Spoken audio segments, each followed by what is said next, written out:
we're now well into autumn, and Halloween is here. For every day of the month of October, I'll be reviewing a horror film. Some well known, some not. There will be no cliche choices here. Some of these films you would have never heard of, and most likely for good reason. However, some hidden gems might be found along the way, so let's get right on down to it with 1994's Champion Killer. And oh boy, did I hit snake eyes with this. This is basically a Dirty Harry clone, but... well, actually, no, there's no but. It's basically what it is, a Dirty Harry clone, with the exception of a couple of diversions from that film's plot, as well as mixing in the Enforcer somehow. You get essentially what is Black Harry. Dirty Harry, but there's a black guy playing Dirty Harry. I'm really seriously lost at ends trying to describe this film, because I've just watched it half hour ago and already it's gone for the mind. Already I just can't remember any of this, which is frankly why I've got notes here, otherwise this review wouldn't be happening in the first place. Oh Jesus. After what seems to be a half hour of cheap-ass title cards, we are introduced to the two main villains of the piece, a cokehead sex psycho and average audio quality. It's almost as bad as this review, but then again, this isn't a feature film, and this isn't also a feature film that got distributed. After this abysmal introduction, we are introduced to another one, that of our protagonist, Bo, a hard-edged cop and a loving family man. After this, there's a pimp and a hoe, they bitch, then there's a long montage of them walking about, just walking about. Disappointing, you're in for a rough ride. I mean, not even Fredo and Ray was this lazy. I mean, it's a typical California production with guild actors dicking around in overly long scenes of dialogue. Lazy social commentary is the name of the game so far, as one scratches their head trying to figure out whether this is action, horror, who cares? Sometime down the line it's revealed that the pimp and the hoe are in fact undercover officers, and they're out to make a bust. At this point you'll realise that most of the film will be taking place in long shot. Let the actors do their thing with lethargic direction. Champion Killer, champion of shit, more. The bust is a success, at least by LAPD standards. I'll leave what that means up to you. And after some horrendously cheap blood effects, Bo's family is killed by our little cokehead. They couldn't afford a funeral scene, so instead Bo cries up against a wall while his friends try to console him as they're all dressed up like Reservoir Dogs rejects. After this, more specifically 5 years later, a girl gets shot, and our little coke fiend just runs away with the gun. There we go. Finally, the main plot then kicks in at the half-hour mark. Well, finally I was losing all control with all the suspense. A Dirty Harry routine with the cokehead from earlier demanding $1 million from the police, and in exchange he will stop leaving new barrels on the sidewalk where any self-respecting gangbanger could trip over them. So many scenes are ripped from the Eastwood classic. It feels like some kind of trailblazing fan film. They even rip off the Enforcer with the hard-nosed female partner our hero Bo Harry gets halfway when his partner bites a bullet and decides to call it quits. Yes, they even stole that Dirty Harry scene where the concerned wife tries to convince Harry to quit also. Also included in this cute little homage is the killer being a rooftop sniper, when they could find a roof that is, the killer kidnapping a girl and demanding a ransom from the mayor's office, a cat and mouse game by phone, the climax was even the same, etc, etc. Blimey governor, leeching on another film success, daytime TV production values, the viewing experience equivalent to wading through quicksand, unable to decide whether you want to sink or not. My God, this film's a press-on feature before press-on was even press-on. Seriously, the similarities are shocking. What an age of film we live in when even C movies have a storied heritage. I really hit snake eyes with Champion Killer as my first pick of this Halloween marathon. A dull, Dirty Harry clone that skirts on cynical plagiarism with bare minimum of psycho killer shenanigans to qualify it for this review. Is it worth your time? No. Hell no, son. How it's got distribution is beyond me, let alone a lawsuit. It's a lazy, pissant caricature of an infinitely better film. And that's all I've got to say about that. Well, actually no it isn't. Champion Killer isn't the most painful viewing experience I've ever had, but no doubt this is the most no-fi of a film I've seen without the words Andy Milligan appearing in the opening credits. Well, evidently at least they took time to block scenes, which is more that we can say about our favourite Staten Island introvert. So, in the end, if you want Dirty Harry without Don Siegel's fantastic direction, just a story, if you want Bo Harry, then by all means, go crazy. Coming up tomorrow is The Breed. Michael Oblowitz, director of the Steven Seagal vehicle Out for a Kill and the Val Kilmer vehicle The Traveller, brings us 2001's The Breed.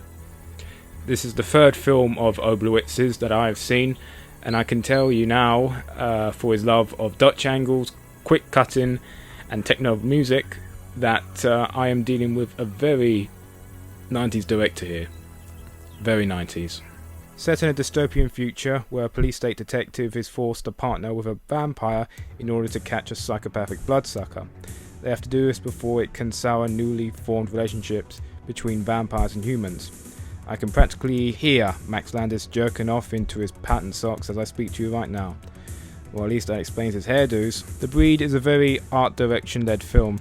Despite the Gillianisms throughout, there are a few well chosen colour palettes, and the whole WW2 East European vibe is well worn, yet makes good contrast with the wisecracking screenplay, achieving a confident tone of genre, despite not devoting itself to any specific one. Yep, it's another one of them, one of those clusterfuck hybrid postmodern pieces of shit that almost make you feel good about the accountant-led oligarchy of modern-day American cinema. Only that it's not. Well, at least it's not insulting you with pretenses of being a message film.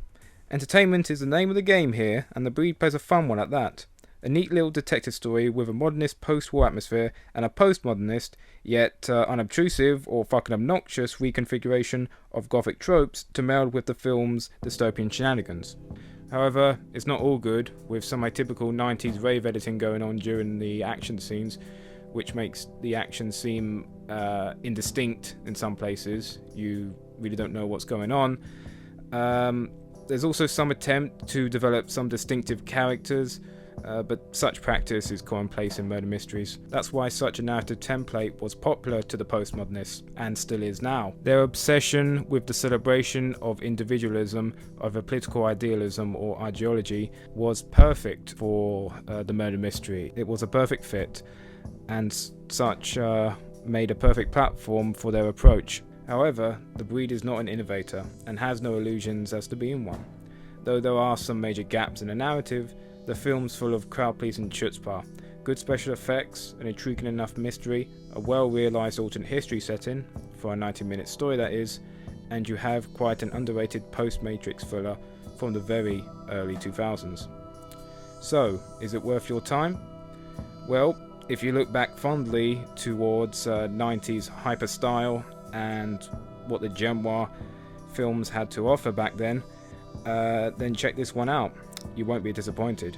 However, if headaches arise from even the mention of this era, then I'd give this one a miss, as it's very much a film of its time. Tomorrow, we look at Philip Mora's maddening exploitation effort, Howling 3. What do you get when a producer sees Howling 2 and approaches its director saying, "That's good, do more of that"? Philippe Mora returns thrice to the werewolf film after The Beast Within and the aforementioned punk rock pastiche with the most Australian of the Howling films, 1987's Howling 3. Well, strike me kangaroo down, son, what have we got here? More of that cute pseudo-sardonic that passes for satire down under, combined with a full-flavoured G'day approach to the werewolf myth. Ladies and gentlemen, There was a reason why this era of exploitation was glossed over in Not Quite Hollywood, and this film, while an example why, is not even close to the worst offenders. For one thing, an agreeable quantity of the comedy lands, which does give me hope for when I eventually dive into this era of Australian genre film. However, that's counterbalanced with dread, as Halloween 3 has more than its fair share of awkward pauses and scenes of plain shit that should have been kept on the cutting room floor. There's an argument really to be made that half of what makes up the film should have been left there also. There's precious little of a coherent narrative, and more of what remains resembles rather a sketch compilation, hence why this review lacks a synopsis. A young female werewolf's coming of age, that's the best I can do. The film's full of too many derisions. A film within a film, a werewolf ballet, and much, much more make up what is really just a half hour's worth of plot into feature length. So, in conclusion, is Howling 3 worth your time? Well, for all my complaints, there's an enjoyable modernist werewolf movie to be found amongst all the indulgent shtick. If you loved Not Quite Hollywood as much as I did, there might be something for you here. However, it's very 80s and very, very Australian, so pommy discretion is advised. Remember to like, comment and subscribe, as the fourth entry in this Halloween marathon will be the WWE Studios production No One Lives. Ryuhei Kitamura, pardon my Japanese, director of Midnight Meat Train, helms the backwards chiller 2012's No One Lives, starring Luke Evans and Funkasaurus himself, Brothers Clay. Abductor extraordinaire Evans goes up against a trigger-happy band of thieves as a kidnapped heiress ignites a tinderbox of late 80s super slasher villain tropes and a bunch of torture porn, maybe, woulda, coulda, shoulda, thrown in for good measure. Who will survive and what will be left of our engagement of them? WWE Studios, the true spiritual successor to New World Pictures, is an often reliable source of B action and has been responsible for the best examples of this arena's contemporary form, Scott Adkins' vehicles not acknowledged in that statement. Whilst some of their output leaves a lot to be desired and meets that level of crap one anticipates from a wrestling promotion playing film studio, the majority is actually decent genre fare and even better at times, great vehicles for some WWE superstars, with even some, like The Miz, incorporating their time playing actor into their persona with great effect. As both a fan of wrestling as well as film, it is my opinion that such ventures can only serve to boost the charisma of a superstar and even give them breathing space from in-ring performance to hone their promo skills and even explore their own characters more deeply, which could only be a good thing, as the guy versus the dude versus the man and the face that runs the place admittedly do leave a lot to be desired. Now, enough of that shop zone talk. Does this actually have anything to do with Brothers Clay's appearance here? I guess it does at least give him a chance at more darker character work, but considering his time with WWE afterwards barely lasting 2 years, I'd say no, not really. So, moving on. No One Lives feels more like you got your action in my horror rather than you got your horror in my action, which was my initial expectation going in. Kitamura maintains a tense atmosphere throughout, whilst throwing in some impressive gore for good measure, and a little Terminator iconography doesn't hurt either. The majority of the narrative plays out like a home invasion film combined with a slasher on steroids, but the main focus is Evan's character, a master criminal who loves his work just a little too much. Apart from inventive kills, there's little in this guy to root for. Such robs the film of so much immediacy. The experience watching is emotionally detached and occasionally shocked and awed back in. Technical accomplishments aside, there's no nihilism without humanity, just misanthropy, and such is the governing tone of No One Lives. An interesting dynamic between Evans' character and the heiress is the closest the film gets to being dramatically engaging. All the other events in the story lack the ability to draw the audience in, and therefore no real terror can take place, only brutality. And if that's your bag, baby, then by all means enjoy yourself. In conclusion, No One Lives is a cold tale of survival which will satisfy the niche of horror fans this temperamental film appeals to, but will most likely alienate all newcomers. Remember to like, comment and subscribe. Coming up tomorrow, Bloodshot.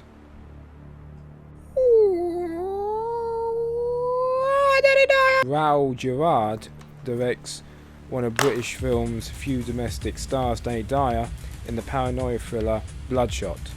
Philip, who is Danny Dyer, comes across a woman raving and rambling whilst on a jog in a park.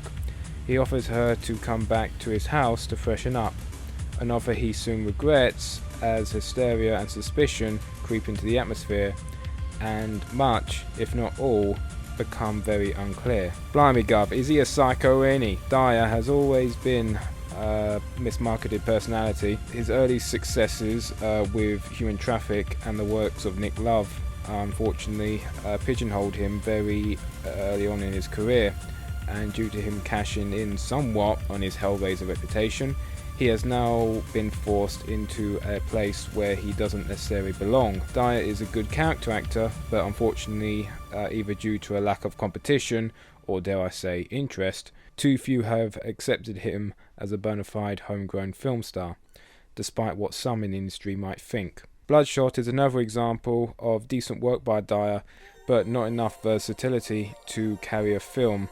It doesn't help him either that the film is too into itself to let the audience gauge what's so fucking interesting about a horror special effects guy and his relationship with a model suffering from a light case of "I'll cut you in your sleep" syndrome.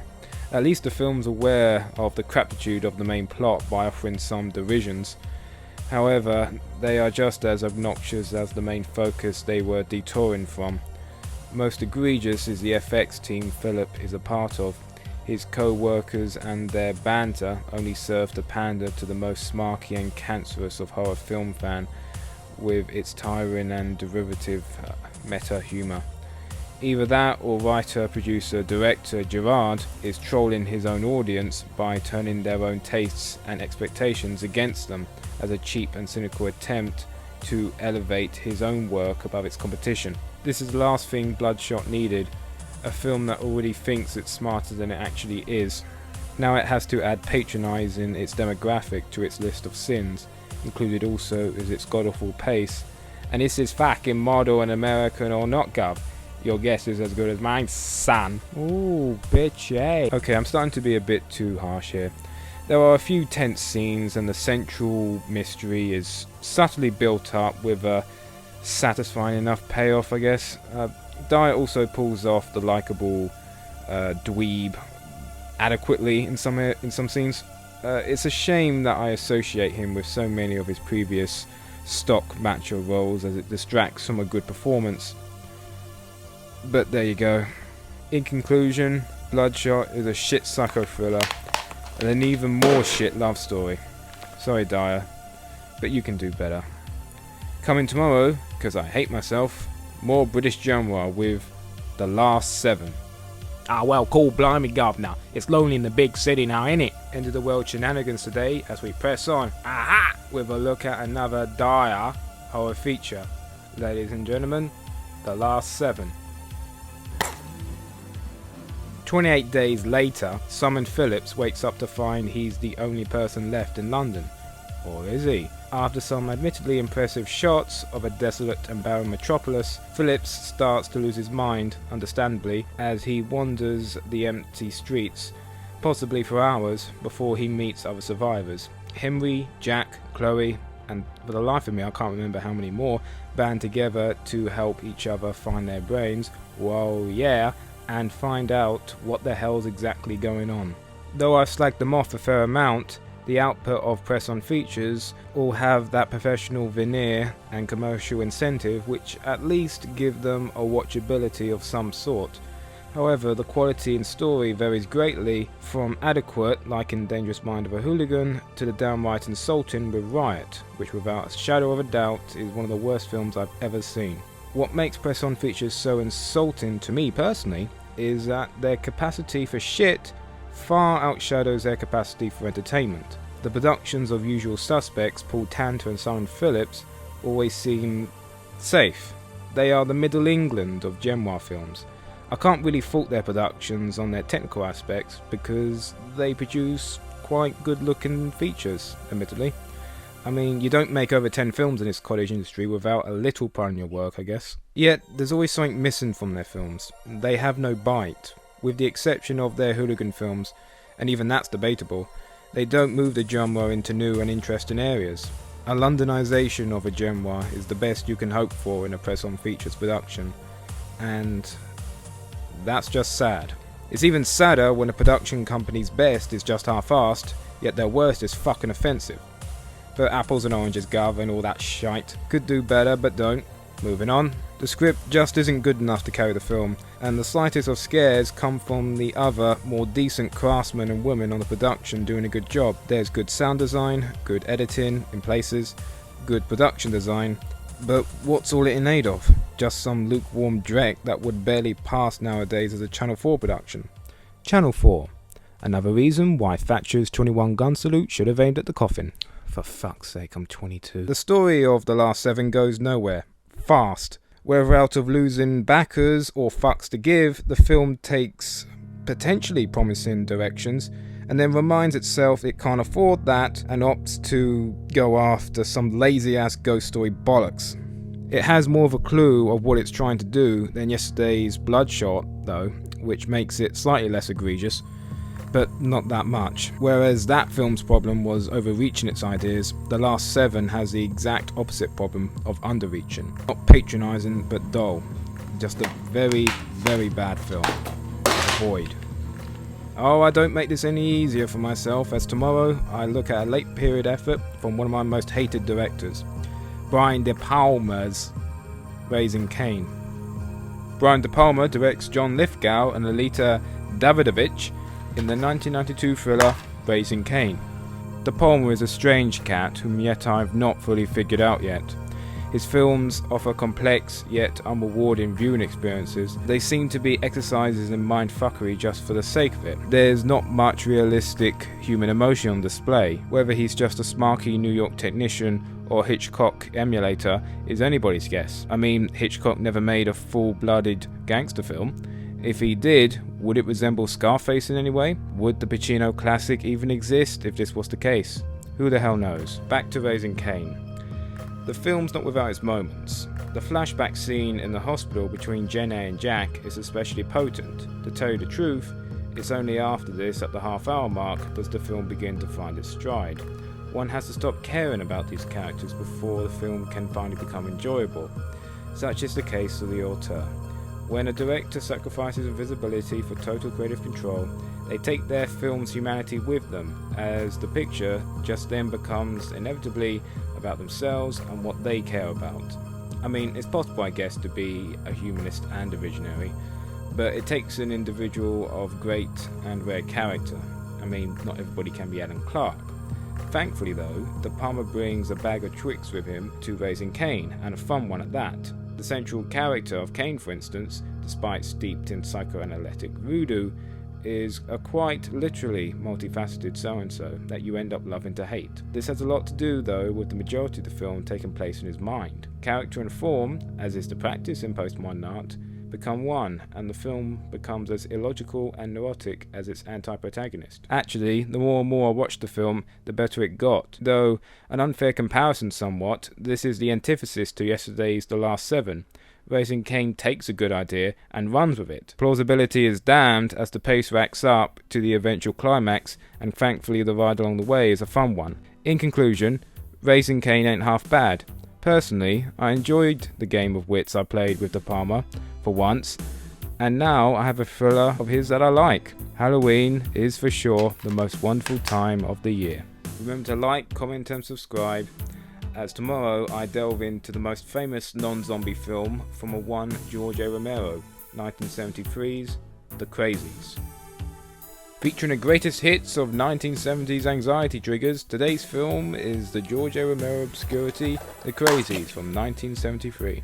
A virus has plagued a small town. The military is called in, but both the town residents and the military become infected. The situation, however, cannot be contained, and the chaos snowballs.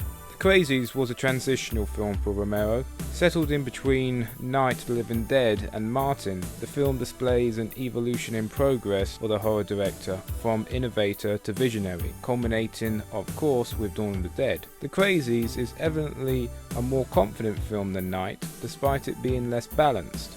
The newsreel like quick cutting echoes Peter Watkins' works in places with its immediacy. The best and most affecting scenes are in fact just military personnel talking, debating about the extremity of the events at hand and slowly realizing that they are out of their control. It reminds me of the opening scene of Newsroom Chaos from Dawn. Getting across that the world is falling to shit is something Romero has down to a T. His more shaky ground, however, is evidently action. Romero does his best work with small setups, letting the editing take center stage. Unfortunately, with the Crazies, he took a stab at being an action director, with little success. The images of mass scenes of chaos are not as well translated as when they were just talked about.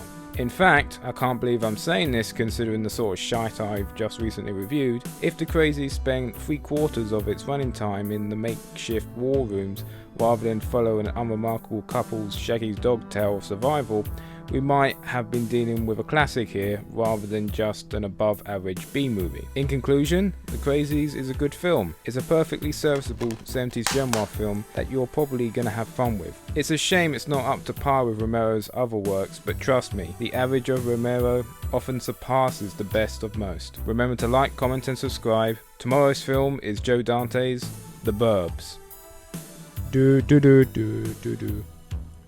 Joe Dante's 1989's The Burbs is more or less the horror equivalent of American Graffiti, a gentler blue velvet, critical yet faintly nostalgic for suburban life. Highlight of the film was easily Bruce Dern's kooky war vet turn, in which his usual magic is illustrated to great effect. Unfortunately, the horror comedy, at least in broad form, is not my cup of tea. Whereas Gremlins had bite and, dare I say, genuine terror within it, The Burbs is a room temperature paranoia thriller at best. However, the comedy is good and fantasy scenes are well executed. Trust me, it's only down to personal taste that I wasn't inspired to write more about The Burbs. In conclusion, if horror comedies are indeed your bag, then you're gonna have a great time with this. Recommended. Remember to like, comment and subscribe, as tomorrow we hit 1010 as we look into the band behind closed BBFC doors home invasion thriller, Curfew. The BBFC just didn't learn, did they? After near a decade of fanzines devoted to the video nasties, they still thought rejecting titles would be the sure way of preventing young minds from seeking them out. Such action was taken against 1989's Curfew. The BBFC began doing this very cute little thing in the late 80s. Whilst they couldn't ban too many titles and risk a liberal uproar, they could advise distributors that it wasn't even worth the price of admission to submit certain titles, so they didn't. Whilst it's not known how fair certain judgments were, I mean, did they even screen some of these bloody films, it is common knowledge now of the influence of tabloid media and contemporary politics on certain rulings. Speculation as to why Curfew was effectively banned revolved mainly around the James Bulger case, which is now considered infamously as the most draconian period of the 100+ year history of the BBFC.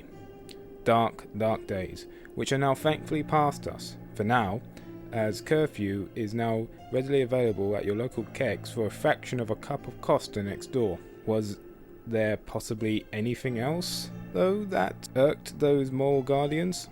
Well, evidently, due to the heavily cut release I have here, the amount of violence, especially torture, was an issue. Also, there is some sexualized violence in here. Maybe. It's hard to tell. The film itself is a decent home invasion thriller, but the butcher shop cut in here does serve to take away a lot of the film's impact. The two invaders are menacing and do the usual humiliation shtick, and some of it's effective even. What's good about this film, well, at least from an entertainment aspect, is that the home residents fight back. This makes the experience slightly less depressing and gives it that gung-ho 80s feel to the picture. In conclusion, Curfew in some way exemplifies the transition from slasher to more visceral violence the horror genre went under during the 90s. However, it's your bog standard home invasion thriller that I'd only recommend to fans of this niche. Tomorrow, we will look at Rob Zombie's debut feature, House of a Thousand Corpses.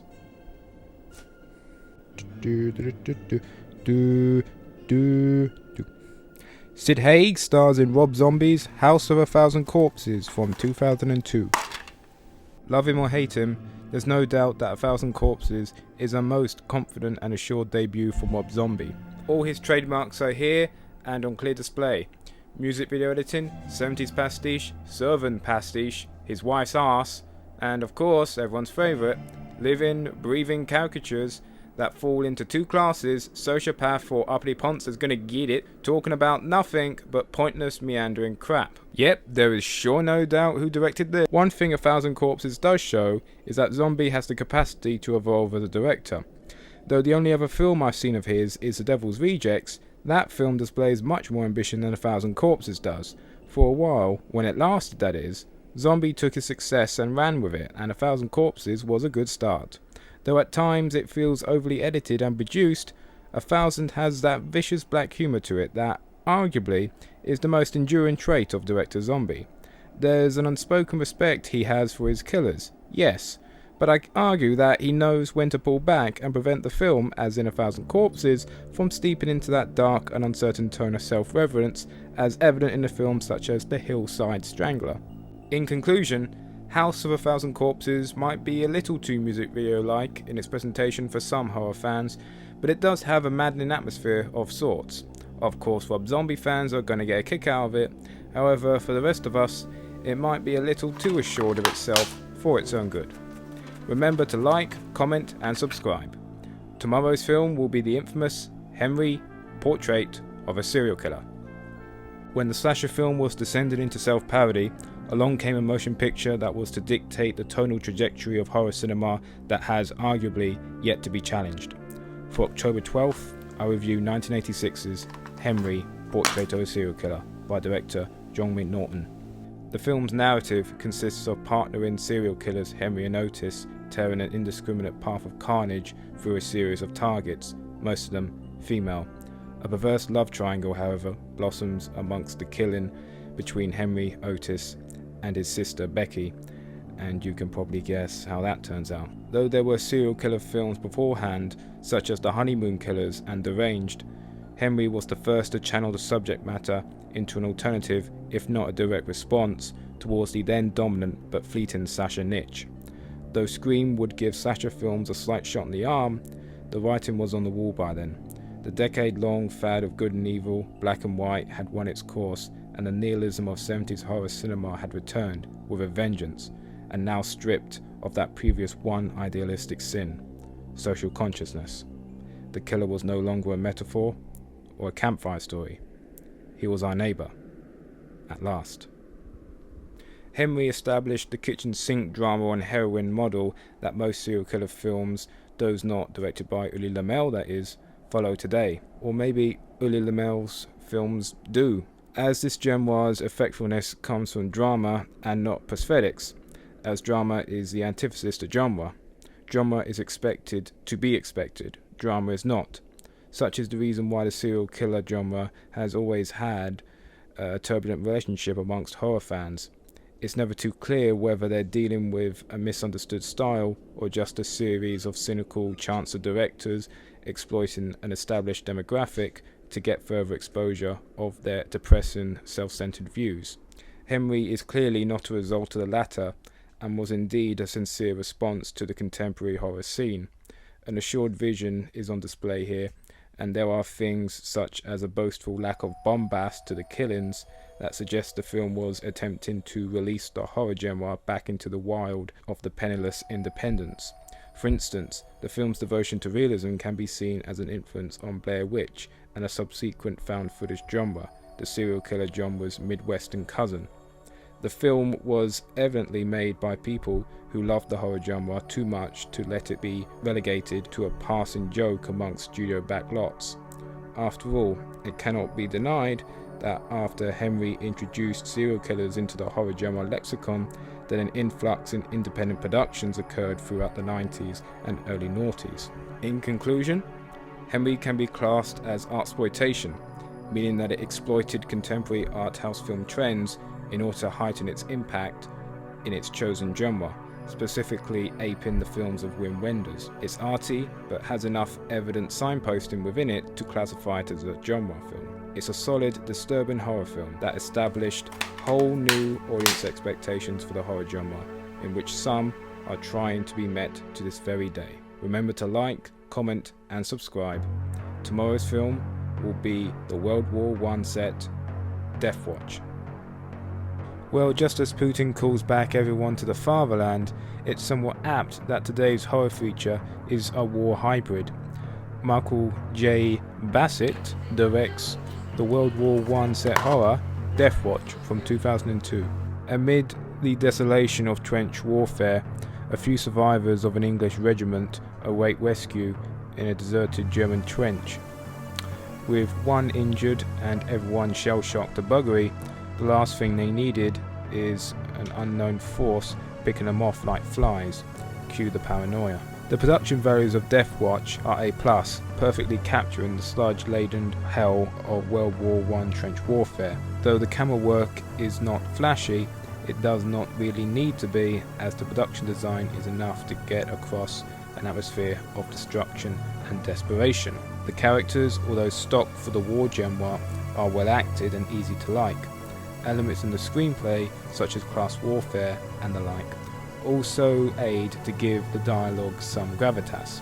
It was genuinely surprising for me to find such a slick as well as well executed genre film with as many British names attached to it as Deathwatch has. Such high production values were usually reserved for UK Film Council dregs such as Straightheads and Sex Lives of the Potato Men. It's a breath of fresh air that finally all the elements were put together. Good script, good actors, good director, commercial incentive, and in the end made a modern Euro genre classic. In conclusion, I have no idea why Deathwatch is not held in such high regard as Neil Marshall's Dog Soldiers. Sure, that film does more of that quirky shit parasitic hipsters eat up like an herb enthusiast takes to Doritos, but Deathwatch is a solid individualistic piece of genre cinema nonetheless. All fans of European genre cinema and early to mid 2000s horror cinema, and yes, even war film enthusiasts can get something out of this as well. Highly recommended. Remember to like, comment and subscribe. Tomorrow's film will be the Vincent Price classic, or is it, House of Wax.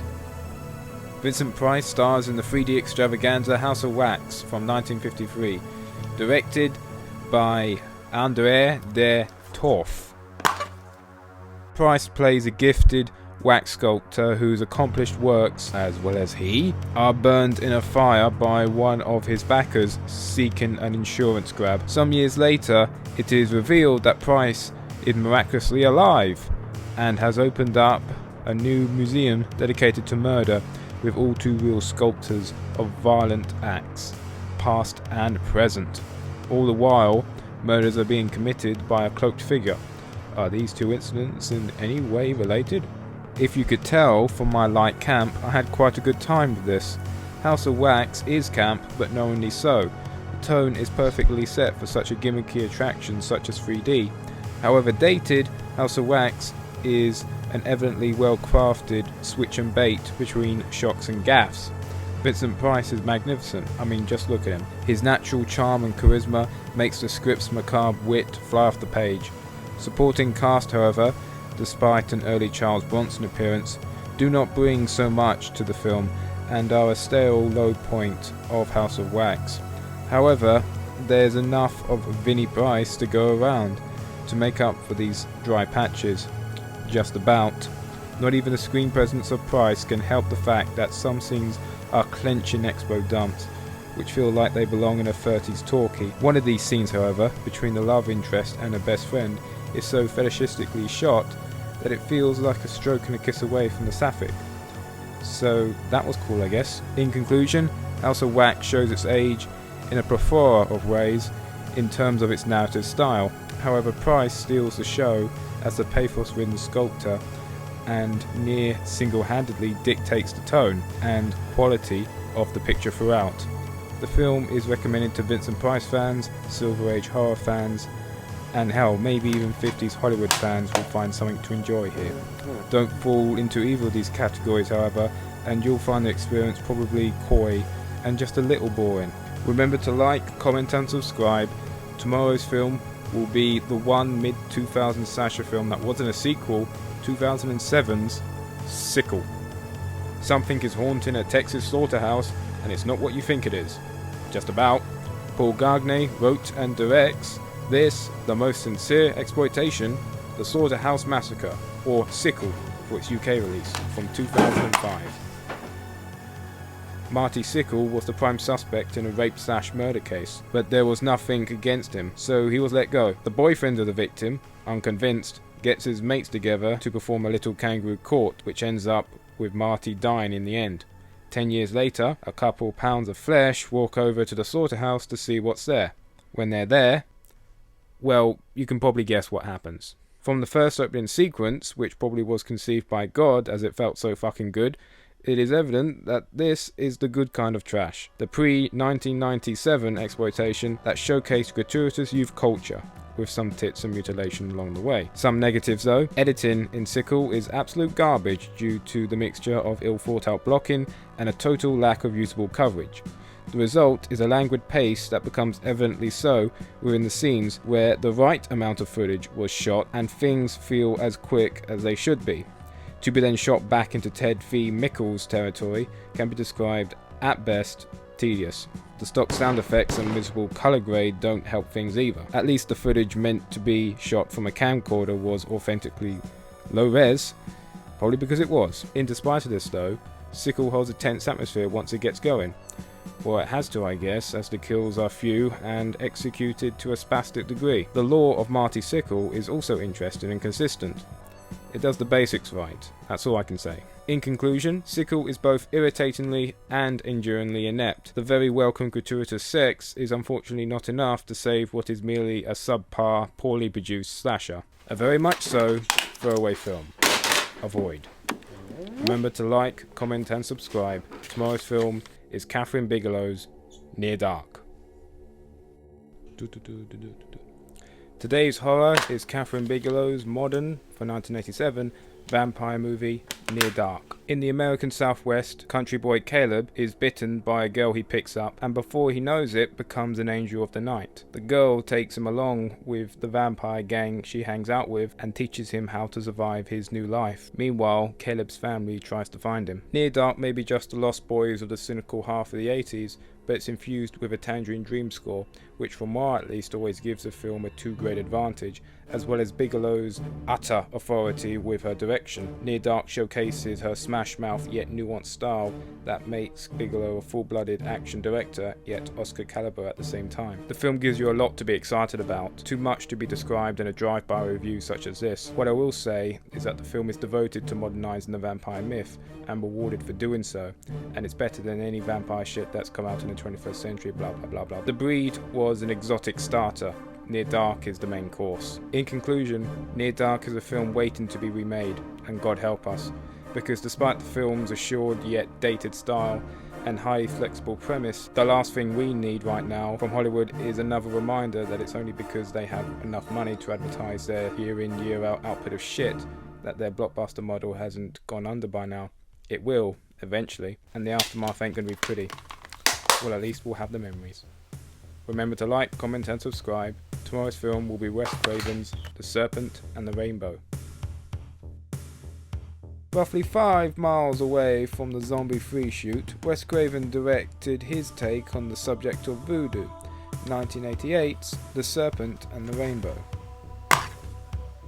In Haiti, people are being buried alive because voodoo exists in this world. Enter somebody who the audience would give a shit about dying, a Harvard anthropologist sent to retrieve a powder that apparently brings the dead back to life.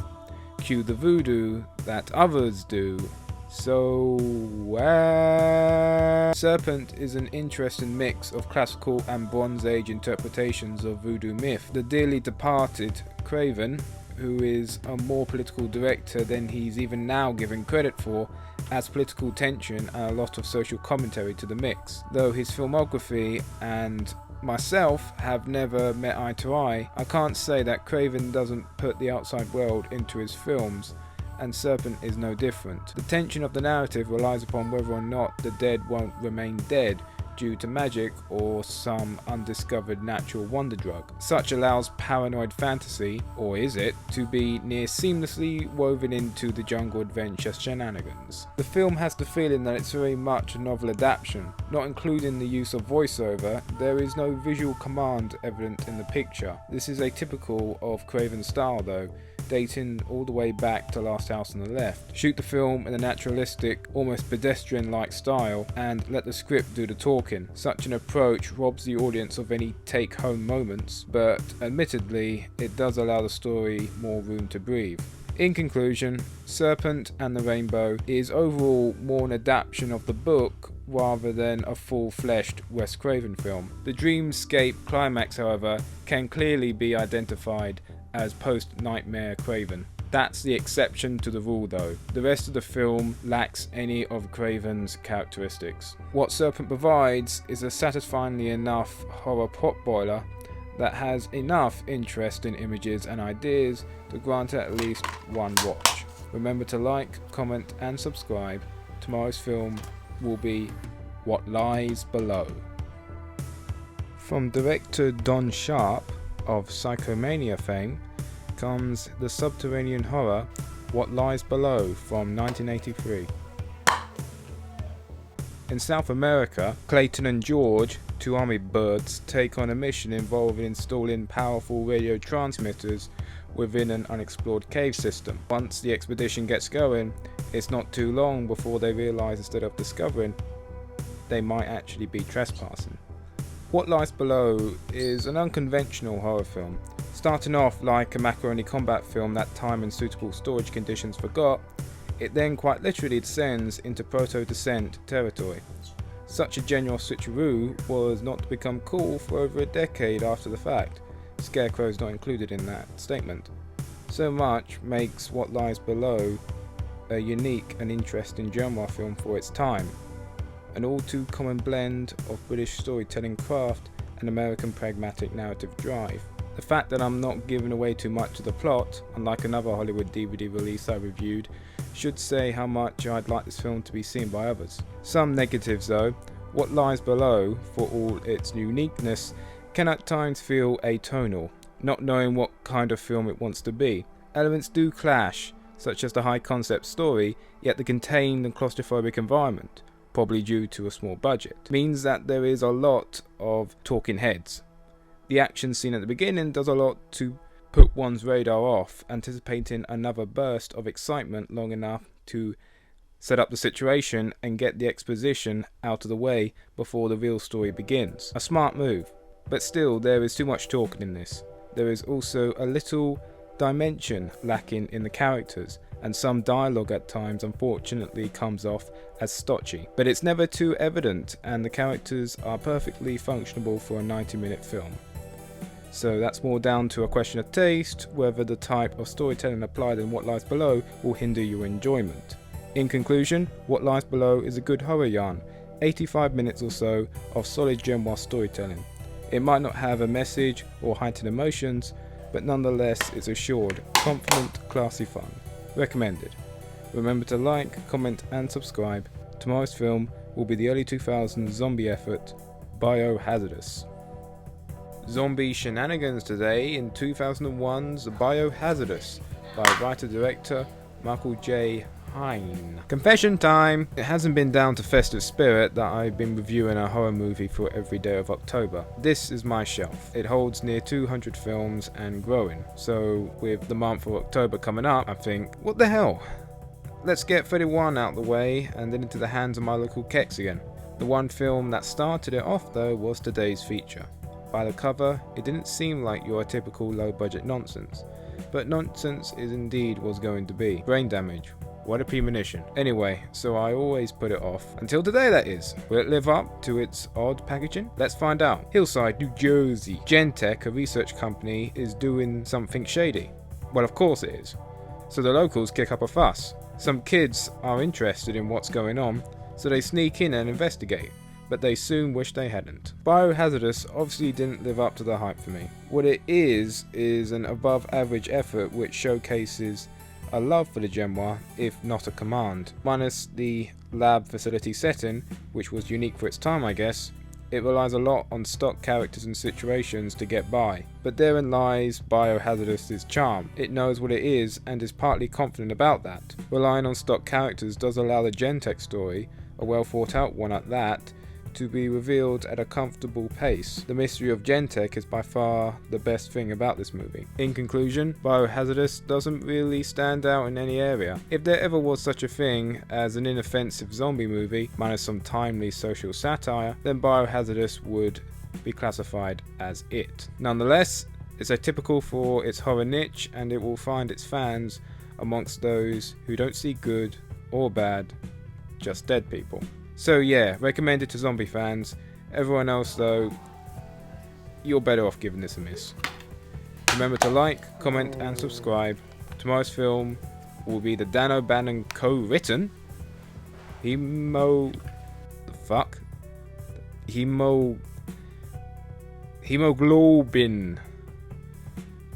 Hemoglobin. Dan O'Bannon co-writes and Peter Svatek directs the 1997 horror Hemoglobin, or Bleeders.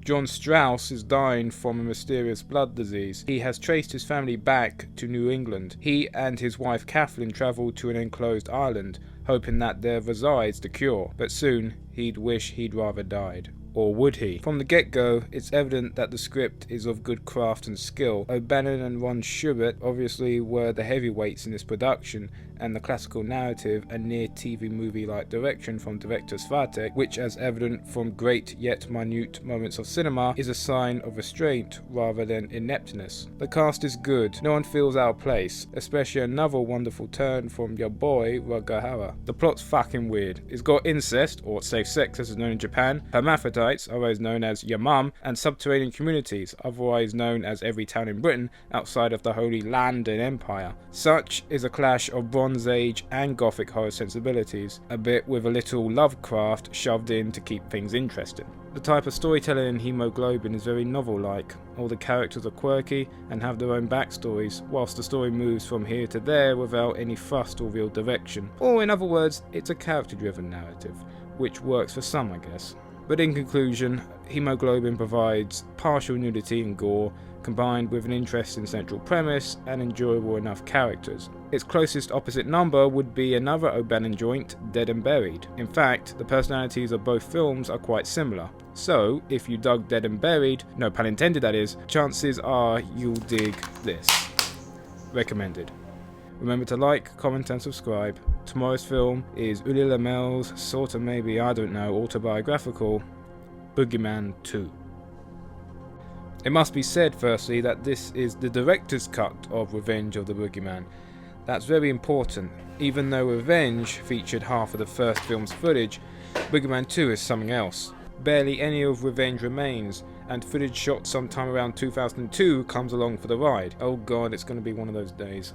People who are buying the cheap-ass version of this film get treated to Lamel playing one of the characters from the sequel 10 years after the fact, struggling to piece together himself what all this shit means. Boogeyman 2 Redo is so god-awful it makes Silent Night Deadly Night Part 2 look respectable, with the large majority of Boogeyman 2 being the last one. No, this is cheap. This is bollocking mad cheap. There's no way Revenge is this depleted of fucks. There must be some give. Needless to say, the modern digital footage and the 35mm, was it even? Do not blend in any kind of way, none at all. To make matters worse, what footage there is from Revenge is sped up here for no fucking reason whatsoever. The modern day footage also takes a quasi making of documentary form, as Lamel deftly blends the lines between fantasy and reality, describing how the filming of these Boogeyman films took place, while still trying to make us believe that he's still in character. He even incorporates behind the scenes stills for God's sakes. What is this movie? As I found Boogeyman 2 Redo a total waste of my bloody time, I thought lightning can't strike twice, and opted to also review the 1982 cut, Revenge of the Boogeyman. Now ain't I nice to you? Just right off the bat, Revenge is way more of a film than Boogeyman 2 Redo is. Despite the dirt cheap title cards, at least we have original dialogue and characters. This is as close Lamel ever got to making his 8.5, I guess. The film is basically about an art house director making a horror movie about the events of the first film, with Boogeyman's final girl, Lacey, as technical advisor, shall we say. Again, we are forced to endure scenes of gratuitous stock footage, but at least there is more unquote fair use than in Redo. I don't know about you, but I'll take Flashback City over fuck you audience I got contractual obligations to fulfill as an excuse any day of the fucking week. The structure of Revenge is kinda like a horror anthology, except that there's only one story and we've already paid to see that shit already. The majority of the film is about the director's wife trying to convince him to convince Lacey to sell her story to them. They also have a butler for no fucking reason, and some leeching fucking entourage. Throw in some over-the-top kills into the formula and you have a film that manages to feel both stubborn and lethargic at the same time. This film remains a step up from Redo, that is, because this time round I'm not asking what, just why. Why was this film made? Did you really need the money so bad early? In conclusion, Boogeyman 2 Redo is a cancel on this earth and readily available copies should be destroyed. Revenge of the Boogeyman has more to say. Pity it's stuff Willie Lamel only gives a shit about. Near autistically self-centered, Revenge is a dish best served in the garbage, with lazy industry satire and even lazier murder set pieces. At least with Champion Killer there were fleeting moments of enthusiasm, but these films display Lamel at his feckless worst. Why, oh why God, out of all the Lamel films to appear on the IMDb Bottom 150, that neither these two paychecks make the cut. Avoid, avoid, avoid, avoid, avoid. Remember to like, comment and subscribe. Tomorrow's film is Halloween 4.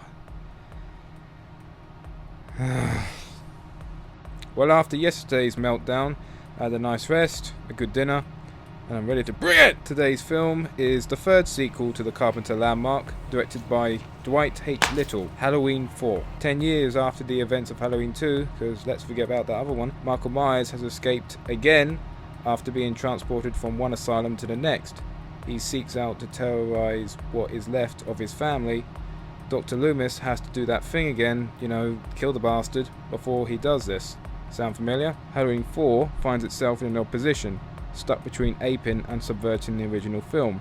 Several tropes, such as the babysitter and Dr. Loomis, reappear in their original roles, but you throw in some dream logic and a narrative that's all over the place, and all of a sudden you have quite an intriguing mess. The gung-ho let's get this bastard mentality of the film is also fun. The town residents this time round know what they're dealing with, and, in a rare feat, the slasher sacrifices suspense for logic and instead opts for an action horror approach. Now this is unexpected. In many ways, Halloween 4 does authentically feel like it takes place after the events of the first Halloween, 10 years on. Loomis is scarred and more paranoid than ever, Myers has transitioned into a force of nature, and everyone does seem rightfully scared of him.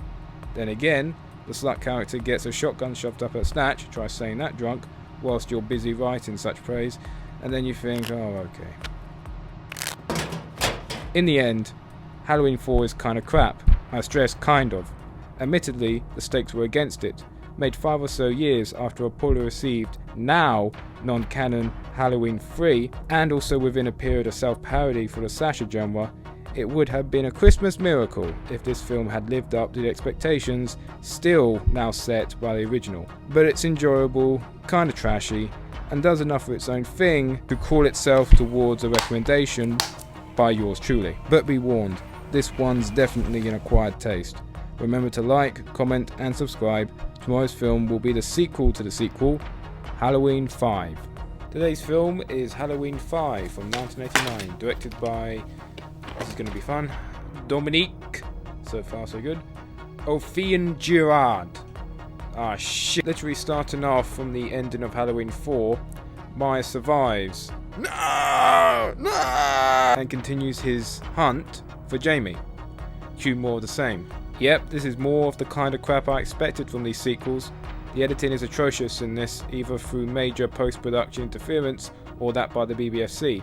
Either way, it just adds more garbage to the already fucking stupid plot where Jamie is somehow telepathically linked with Myers. Halloween 4 also was all over the place, but at least the suspense escalated at a gradual pace. 5 is bursting at the seams with undeveloped subplots. Lincoln, you'll miss them, but there are several signs of evidence of a work cut possibly over double the length of this quote theatrical release. It's a shame because some of them are actually interesting looking, but never enough time is given to any of them to confirm it. Such gives the film a meandering pace in enough scenes to eventually bring the film down as a whole. Halloween 5's more showing of its period in a slasher film than its predecessor. Egregious false scares and other shenanigans are winsomely dated, and most of the kills are plain stupid and lack gravitas. It's very much a late 80s slasher film, but if that's your bag, then go for it, son. It's not all bad though. Jamie's character is enduringly tough, and the climax is quite tense, despite the lackluster build-up. The other 70 minutes though? In conclusion, Halloween 5 is a poor follow-up to its predecessor. Just like yesterday's Halloween 4 scraped past a recommendation though, 5 similarly scrapes below this time. It's more of the same, just not enough to make it worth your while. Remember to like, comment and subscribe. We move away from sequels, for now, as tomorrow's film will be Mario Bava's Baron Blood. Today's horror is the original Italian cut of the Mario Bava hit Baron Blood, the horror of Nuremberg Castle from 1972, I believe. Peter Kleist, the last remaining relative of Otto von Kleist, Baron Blood, travels to Austria to find out more about his infamous relative. Arriving at the Baron's castle, some freaky witch shit starts happening, some violence occurs, and Baron's your uncle, would you know? It's Bava we're dealing with, so of course a lush gothic atmosphere and lovingly composed shots are the name of the game. Bava always seemed to know exactly where the camera had to be, whether on location or not. The on-point lighting effects also go further to prove that there is a master cinematographer at work here.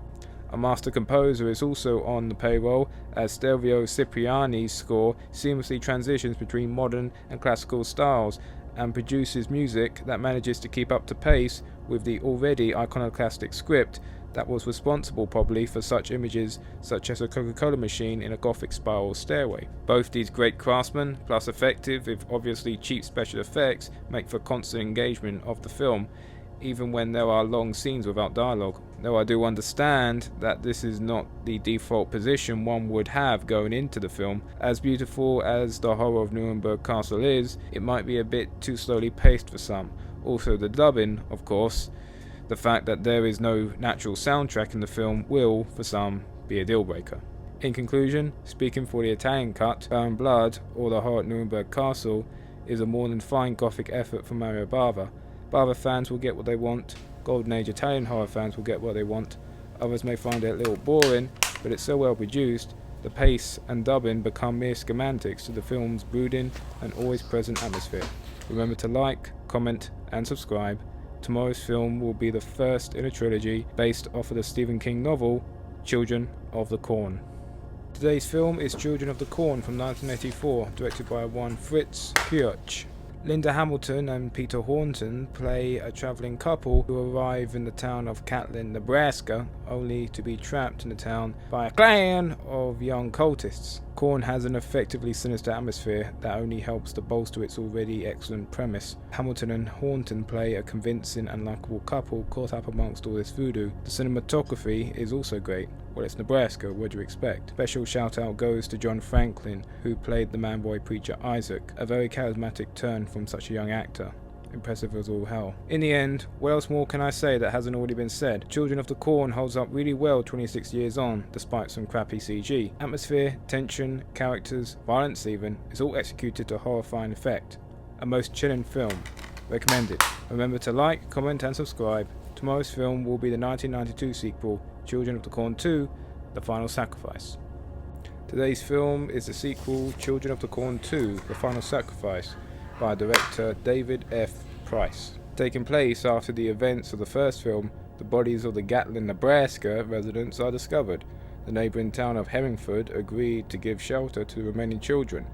However, the evil that influenced them follows with. Made 8 years after the previous film, and it shows, The Final Sacrifice is more hack and slash than its predecessor. Also, post-80s, the film doesn't half enjoy its miserable, jaded characters with cynical journalists, angst-ridden teens, and goth cultists.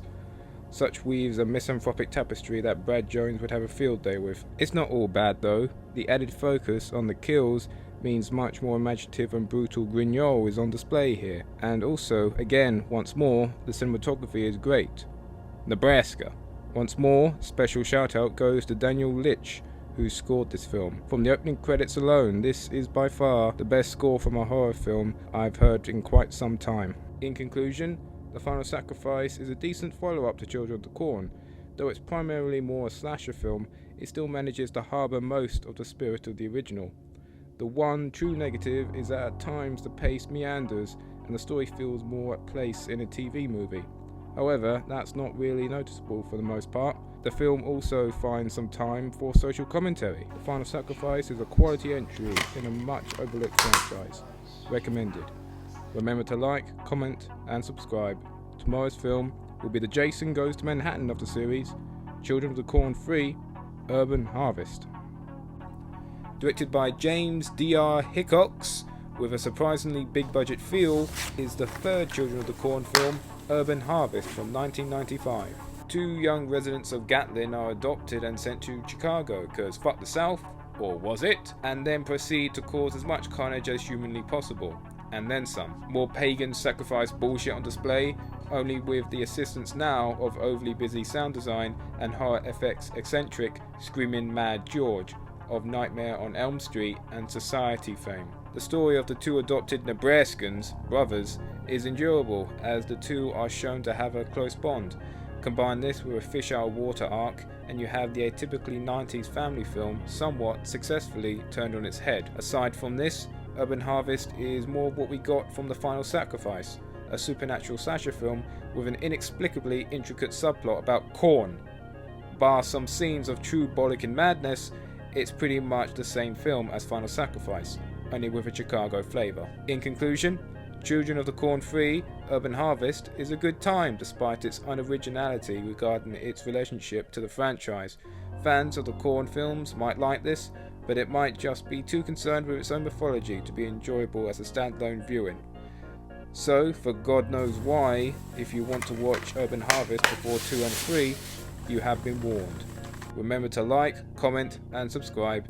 Tomorrow's film will be Michael Winner's The Nightcomers.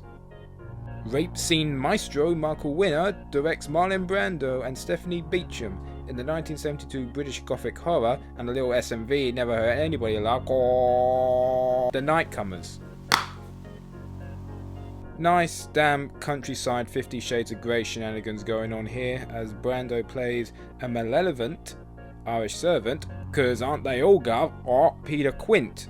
Quint is the Sado to the Masso governess, Miss Jessel, cause you know those rich girls aren't getting it all for, and they embark on an affair with all that fucking drama. The kids in Jessel's care, Flora and Miles, are also caught up amongst all of the sadistic power play of Quint, who seeks to corrupt them just to get at Jessel further. Despite Brando's Irish accent and Winner's atypical smash-mouth direction, The Nightcomers is an engaging and brooding period drama. Somehow this is the case, even when it's evidently clear that no one involved in the production really gave much of a fuck, minus the Jerry Fielding, who provides yet another stirring and evocative score, which is the source of most of the film's power. Director Winner once more shows his penchant for shooting sexual violence, with Brando and Beecham's sex scenes being directed with more sensitivity and craft than anything else in the picture, with the exception of course being a few atmospheric landscape shots in order to achieve that token gothic feel in this British unquote horror film. Also, the performances range from Last Tango to Mary Poppins. Such a contrast makes the former out of place and the latter immature. The Nightcomers is full of such misappropriation of tone. It never knows whether it wants to be a psychosexual drama or a gothic melodrama, and it veers into both back and forth without much care. It's jarring and detaching and keeps the film from being anything but post Last Tango in Paris artsploitation. And in the end, that is all The Nightcomers ends up being, an exploitation film that owes its existence solely to a previous art house smash. Nothing necessarily wrong with that, but The Nightcomers is so full of mixed signals, trying to be so many things, that it ends up being a moderately enjoyable mess when there was actual potential for it to be a distinctively British response to Bertolucci's infamous debut. Brando fans might get what they want, Gothic horror fans will certainly be confused, and begrudging fans of the filmography of everyone's favourite car insurance salesman and sex pest, all three of us, will be accepting more of the same.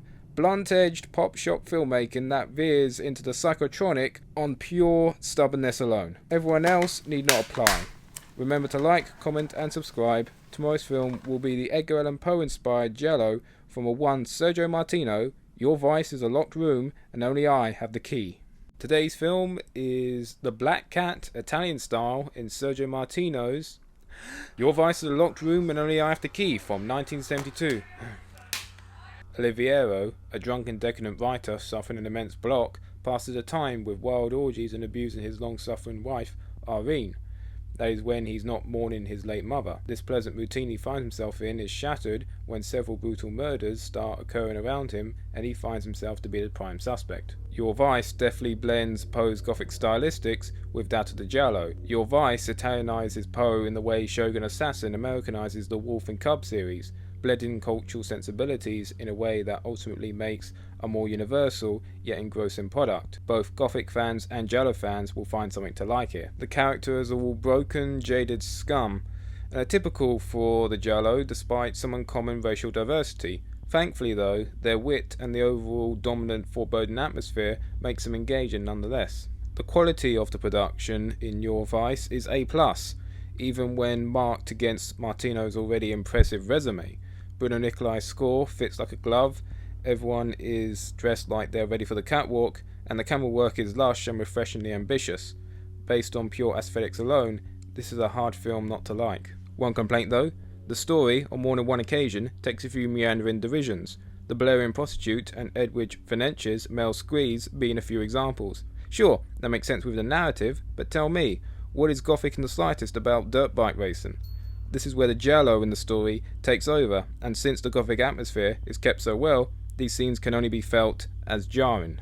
Though in conclusion, Your Vice is a Locked Room and Only I Have the Key is a great Gothic film, as well as a great giallo. Martino directs masterfully, with a clear vision of the kind of film he's trying to make, and the results are just wonderful. Highly recommended. Remember to like, comment and subscribe. Tomorrow's film will be the Kate Beckinsale starring Underworld. Kate Beckinsale stars in and Len Wiseman directs the inaugural entry into the greatest postmodern action horror franchise of the 2000s, Underworld from 2003. Wow, where to start with this? Ceylon, a vampiric death dealer assigned to hunting down werewolves, the arch enemies to her species, becomes suspicious as the werewolves try to hunt a human with vigour that is uncommon. So does Ceylon enter the rabbit hole with an insidious conspiracy that could potentially bring down the vampire's rule. It really can't be understated how much of an impact the Underworld series had in the mid-2000s. Though it was not the first of its kind, and I know, I reviewed it, Underworld had the greatest influence on both horror and action cinema for well over a decade, as the effects can still be felt today. Not only the franchise practically was the aesthetic template for the modern day video game adaptation, it can also be argued that the commercial viability of the franchise spearheaded the then still out there Matrix style of filmmaking into the mainstream, whether we as audiences liked it or not. In terms of how Gen Noir films looked and felt throughout the 2000s, Underworld's impact was far-reaching and some would say irreparable. Now, on with the film. It surprisingly holds up, if not has improved over time, though no amount of years can cover up the plot holes and questionable acting for the most part. What can't be taken away from Underworld is its scope in the world it's created for itself and its A++ production design. It's seriously maddening and just a little sad in today's cinematic climate, the kind of practical props that were built for this film. In many ways, the universe of Underworld is more impressive than the central plot itself, which is chock-a-block with thespian cliché, such as being a key defense of the franchise from its fans. In the end, what Underworld amounts to is a Jacobean drama infused with gothic tropes and a postmodern sci-fi sensibility. Try saying that with any self-respect. It's too broad to be engaging on any other level than base emotion, which thankfully it does achieve with characters having full-fleshed arcs and development, despite most, if not all of them, being archetypes. Underworld goes back and forth in terms of its ideas and execution so often that it ends up being quite a divisive film. I shouldn't really have to tell you what kind of person would dig this, they should know already. However, on an academic level, I stress that it should be appreciated more and seen as one of the definitive genre films of the 21st century thus far. Remember to like, comment and subscribe. Tomorrow's film will be the sequel and the last film of this marathon, Underworld Evolution. My, doesn't time fly? Happy Halloween, and our final film will be the 2006 sequel to Underworld Evolution, once again starring Kate Beckinsale, and is once again directed by Len Wiseman. Carrying off from the first film, Ceylon is now one vaunted vamp. She tries to reason with Marcus, king of the vampires, and gets nowhere, throwing some forbidden love, a revenge story, and some world building, and Vlad's your uncle, Valiano. Evolution is more of the same from Underworld, only with even more impressive production values. The world of the franchise is also built upon more, adding levels to an initially broad concept, despite still lacking in emotional weight. The love story is passable, as well as the ancient family feuds, but considering the enthusiasm for building its mythology, it's quite strange that the end result of such passionate craftsmanship is a very detached experience. But hey ho, such is the common cold for fantasy epics. In conclusion, Evolution is more of the same, but better. The dramatic element still has a long way to go, but calmly and assuredly, the mythology of the franchise is built up, whilst also leaving room for impressive action set pieces and even more complicated Shakespearean shenanigans. So if you watch the first one and like it, I highly recommend then Underworld Evolution. Everyone else? Well, if you like your films with plots as thick as the drama is thin, then I guess there are worse things you can spend £2 on. Later within the week, I'll be ranking them separately, the 5 best and the 5 worst titles I reviewed this month of October.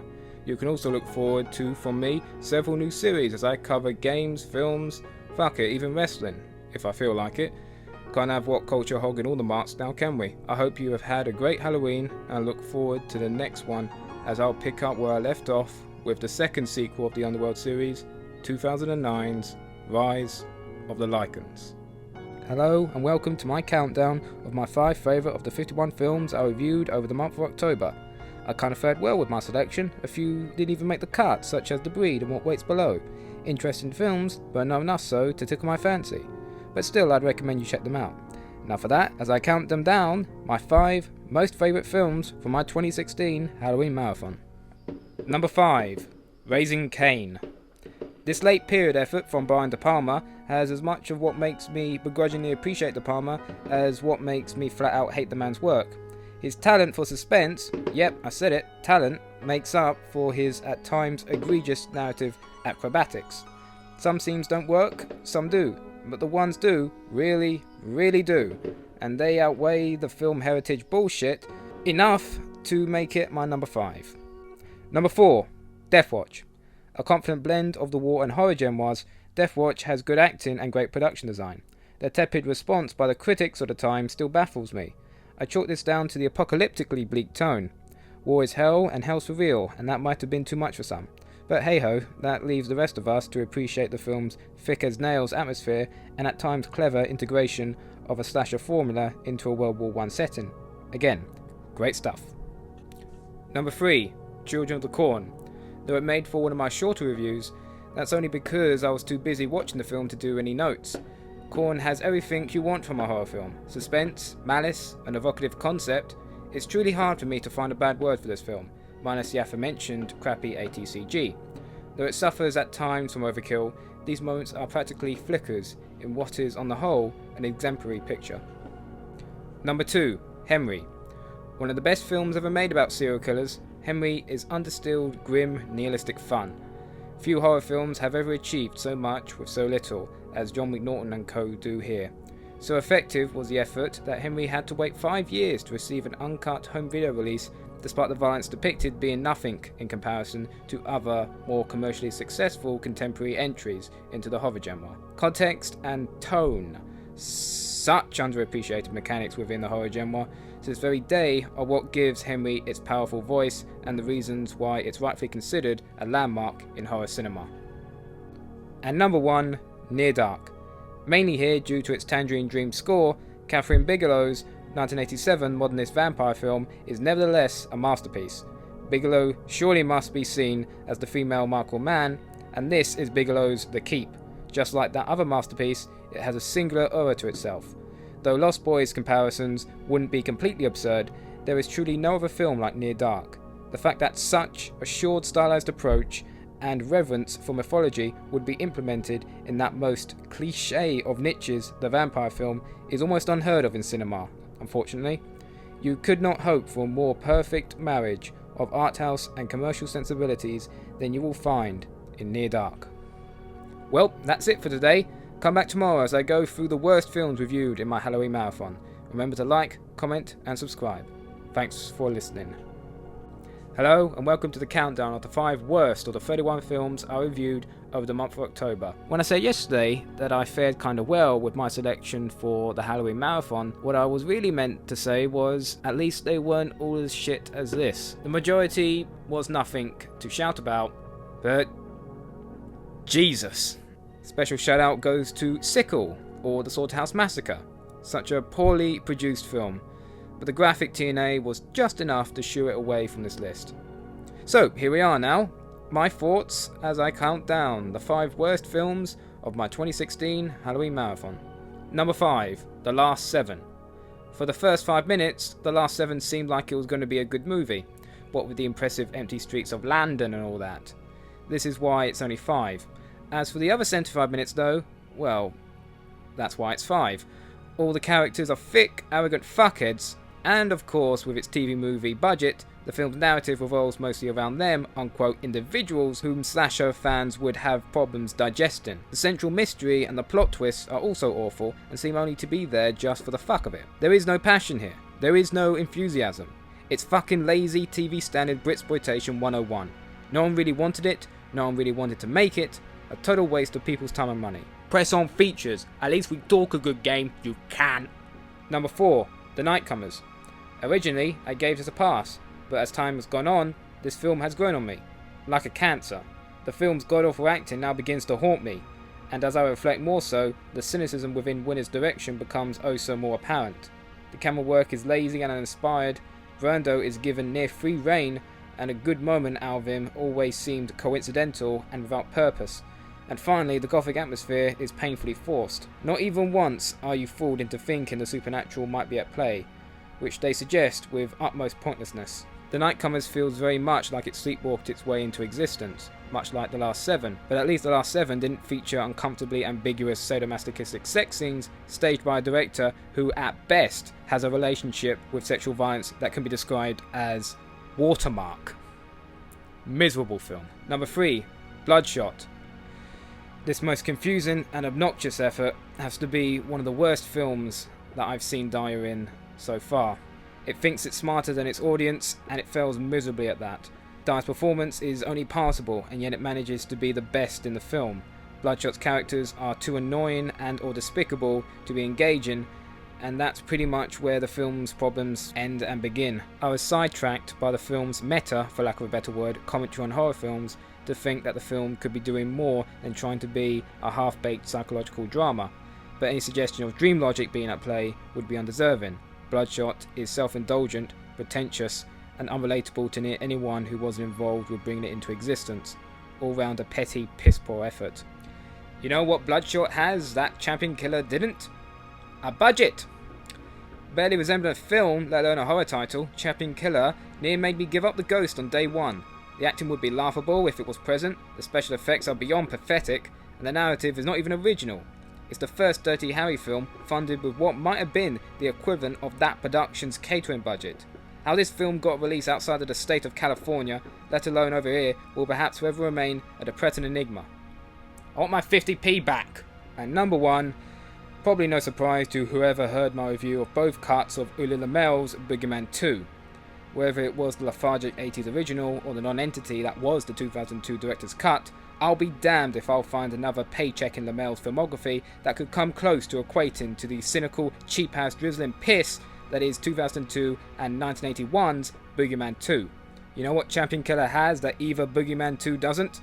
The will to live. At least Champion Killer's shit was all originally shot. I use the term original loosely. Both Boogeyman 2 cuts, especially the 2002 cut, is made up of 3/4 of footage from the first Boogeyman, which I kinda like, I admit. So Boogeyman 2's position is more to do with intent rather than content. It would be a Christmas miracle to find a more transparent cash grab than Boogeyman 2 Redo. 8% original feature, 2% the actual film it proclaims to be a director's cut of, and 90% the original Boogeyman, but 100% a filmic abortion that no self-respecting filmmaker would attach their name to. Throughout his career, Lamel has lived off the fumes of his past glories, all 4 of them, and has made it very easy for people to forget that he directed the best Fassbender film never made by Fassbender, Tenderness of the Wolves. The fact that I know Lamel is capable of giving a fuck only makes these desperate commercial products of his only all the more insulting. Well, that was wonderful. Thanks for listening. Remember to like, comment and subscribe. Expect to see more from me soon. Cheerio.